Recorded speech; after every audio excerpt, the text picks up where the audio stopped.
कर इन अधिकारियों के इशारे पर भेजा गया।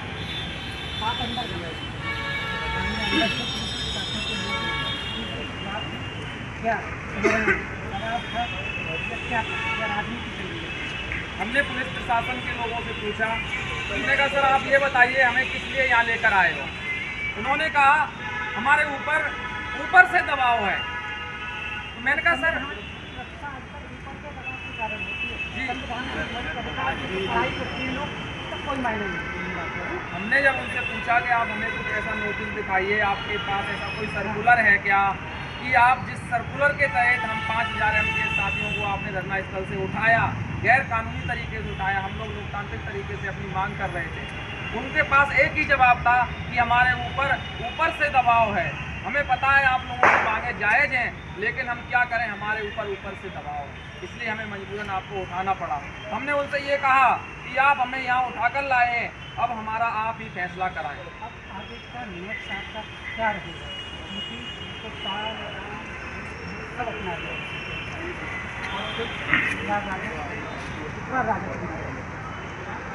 ये आदमी सालों सर्विस सेवाएँ अब क्या चौड़ा करके कोर्ट में बोलते हैं पूरे हो जाते हैं।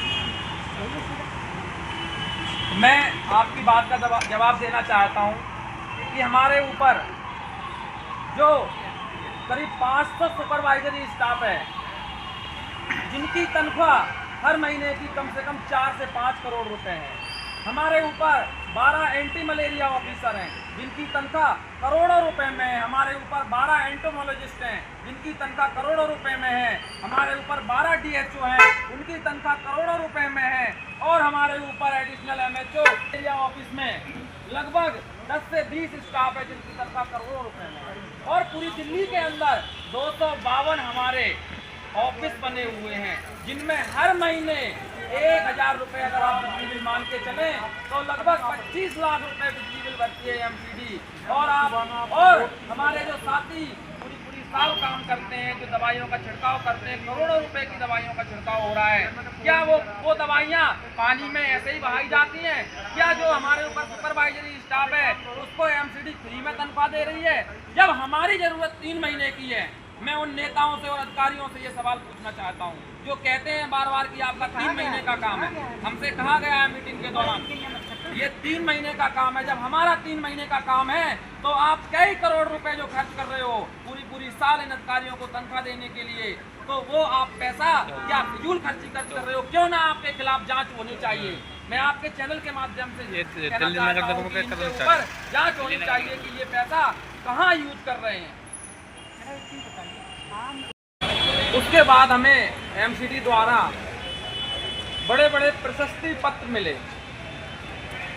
केवल कागज का टुकड़ा मिला, थाली भी बजी हमारे लिए, हमें मालाएं भी पहनाई गई, हमारे ऊपर फूल भी बरसाए गए।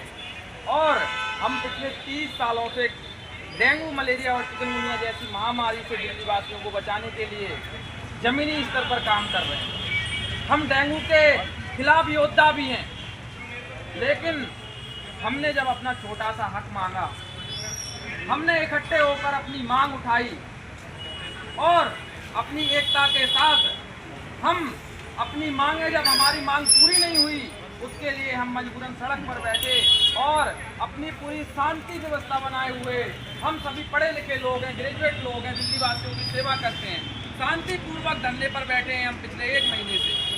लेकिन हमें आज 32वां दिन है हड़ताल का।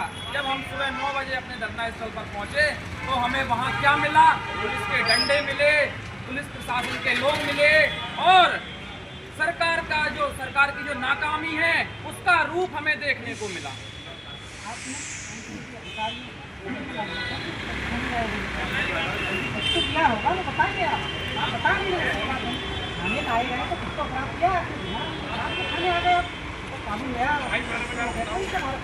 बंदी हमने नहीं बनाया, वह हमारी एकता के आगे खुद बंदी बन गए और